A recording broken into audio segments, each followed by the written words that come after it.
Hello and welcome everybody to another episode of r/ProRevenge. My name's Ryan, the official host here at Reddit Voice, and I look forward to bringing you guys another video. Before I do though, I'd just really appreciate it if you could hit that subscribe button and that notification bell to stay up to date on all the latest videos. That's not your car, lady. So this happened around 2008. My buddy Brock had gotten out of the military after 10 years. He'd started in the Marines but had transitioned into the Army for the last 4 years before buying a house in Texas. When he got out, he did a variety of jobs before landing a gig with a repo service. He worked there for a year and had a lot of wild stories, but this one sticks out the most as he helped a fellow soldier get revenge on an evil ex. Brock was at the office speaking with his manager, whom I'll refer to as Karen. Now this particular Karen had a lot of Karen-like qualities, but was a force for good if you can believe that. While they were talking, they see a young man enter the office. They immediately noticed he had 2 black eyes and an arm was in a sling. The young man, whose name I unfortunately never learned but I'll call Ben, asked how hard it would be for them to help repossess his car. Karen called her daughter in, Karen Jr., and had her poor Ben a cup of coffee. Karen then asked Ben to tell her a story. Ben began with telling her that he had just returned from a deployment. He had been dating a local girl that lived outside of the famous Fort Hood. Not a good idea, by the way. Before the deployment, thanks to a previous deployment, he had managed to get himself a used black Dodge Charger, which was his baby. He further explained that shortly after buying the car, he had met the local girl, who for the sake of the story I'll call Morgan. Morgan was always asking to drive his car, but he would always decline. When he was getting ready for his deployment, Morgan repeatedly asked if she could borrow the car, but he kept saying no. After much needling, he relented, but on the condition that she take care of his apartment until he comes back from rest and relaxation leave. She agreed. Ben left for his deployment while Morgan took care of his place. When Ben came back for a leave, he found his apartment immaculate. He pulled his car from storage, drove to Morgan's, and spent a few days with her before handing her the keys and heading to his home state to visit family before returning for his deployment. He returned again from his deployment and found nothing but trouble. When he walked into his apartment, he found a layer of dust on just about every surface. It was almost like no one had been there in months. When he checked his bedroom, he'd found his room had been torn apart. All of his drawers had been searched and upturned. He tried to call Morgan but never received an answer. He located his safe, which was hidden, and found it hadn't been touched. He then grabbed his spare keys from the safe, called a buddy of his, and they went to Morgan's. As they pulled up to Morgan's, he saw a car there and he initially didn't recognize, but as they got closer, he realized it was his baby. Morgan had the car painted hot pink and put 24-inch spinners on it. He tried the key just to make sure and the lights flickered as it unlocked. While his buddy laughed, Ben went to the front door and Morgan answered. He asked what happened to his car and she responded, "It's my car now." Ben walked away and hopped in his hot pink mess. As he started it, 4 large dudes came out of Morgan's house, one with a baseball bat, and yanked Ben out of the car. They proceeded to beat the crap out of him in the driveway before his friend intervened, pulling his conceal and carry pistol on the ground. He then took Ben to the hospital, and I'm honestly not sure if the cops were called on this. I'd assume yes, but even then, Ben said his friend drove by Morgan's house a handful of times while he was in the hospital at random times and the car was never there. Karen stared at Ben for a bit before asking for the paperwork. Ben handed it to her and Karen had a smile form on her face. She then asked Ben for Morgan's phone number. Ben gave it but wasn't aware of what was about to happen. Karen handed the phone to Karen Jr., who then dialed the number.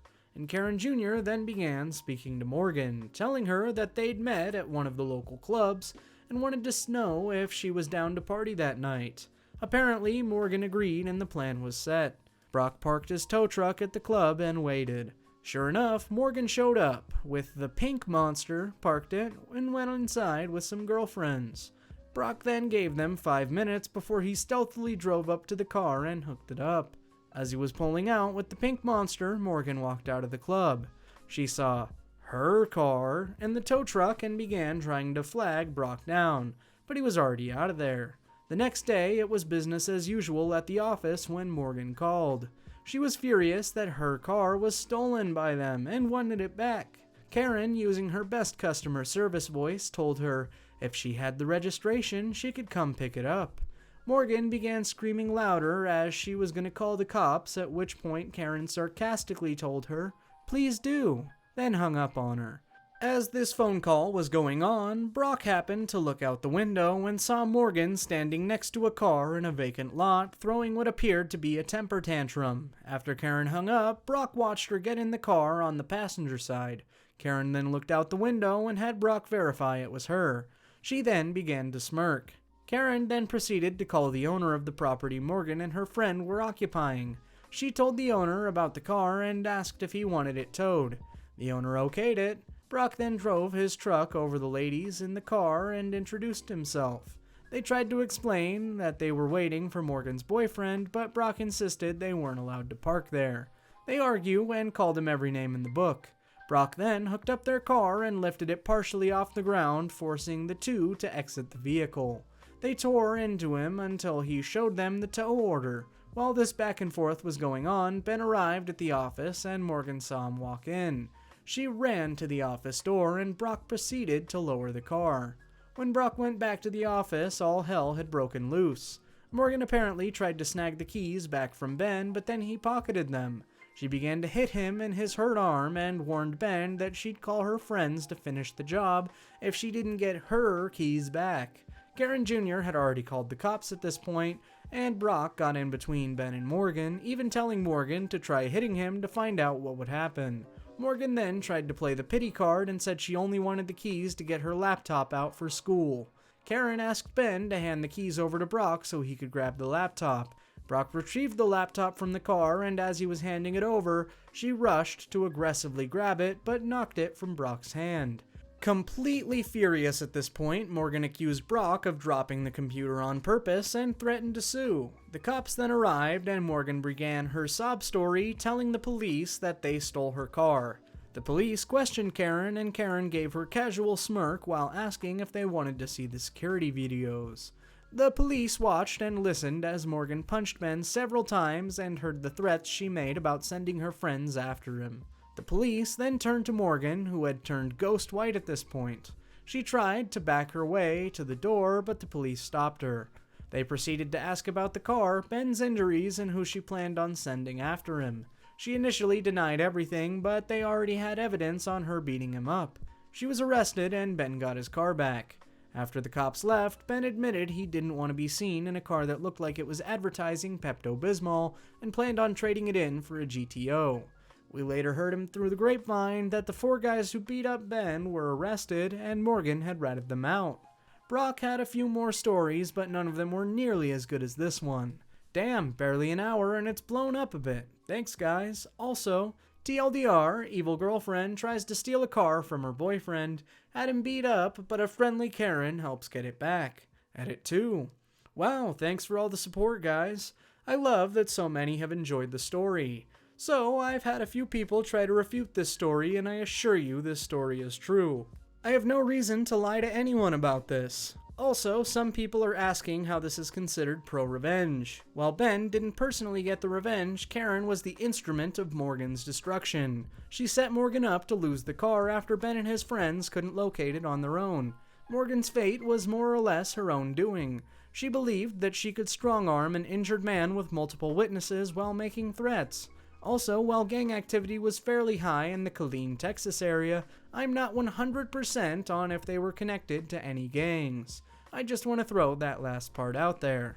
Evil cheerleader gets shown what evil truly is. So I was reminded of this when an old school buddy found me on Facebook the other day. I apologize for the length of the story and will put a TLDR at the end. Now, before I became a friendly, cookie-loving teddy bear, I was a thin, mean little theater goth who got into frequent fights. It's what happens when you're black, nerdy, and gay while growing up in a rural Virginia. I especially could not stand it when people pick on my friends. In comes the evil cheerleader. We'll call her B. Now, some of you might be rolling your eyes at this. Evil cheerleader? Oh no, what a terrible cliche. But our school was a little different. You see, she was the only evil cheerleader. The rest of the team was super nice and did a lot of inter-school outreach. Anyways, B liked to stomp through the hallways like she owned the place, and would viciously bully anyone who looked at her wrong. Naturally, my confrontational ass would stare at her like she was a bug every time I saw her. Up to that point, she only had beef with me. We'd trade insults, she'd start a rumor about me, I'd pour soda on her hair, that sort of thing. Then she saw me with one of my shy theater friends who we'll call K. I was more than B's match, so instead she chose to go after K. K was such a wonderful human. Never said a bad word about anyone, was always willing to help people, and she made the best s'mores cookies. Kay also had the unfortunate habit of just letting people treat her however they wanted and not saying anything about it. So imagine my sheer fury when I see B slamming Kay against the locker by her hair, calling her the N-word. You want to try to bully me? Fine. You want to call me outside my name? Fine. What you will not do is come after my friends with racism and violence. Not today, baby girl. I immediately ran over and slapped B as hard as I could. Now, due to my height and ethnicity, I've been taught that I shouldn't start physical altercations with women, as it never looks good. I cared just enough to not deck that cunt. As B was picking her face off the floor, she thought it would be a good idea to double down on the racism. Are all of you, you-know-whats, wife beaters?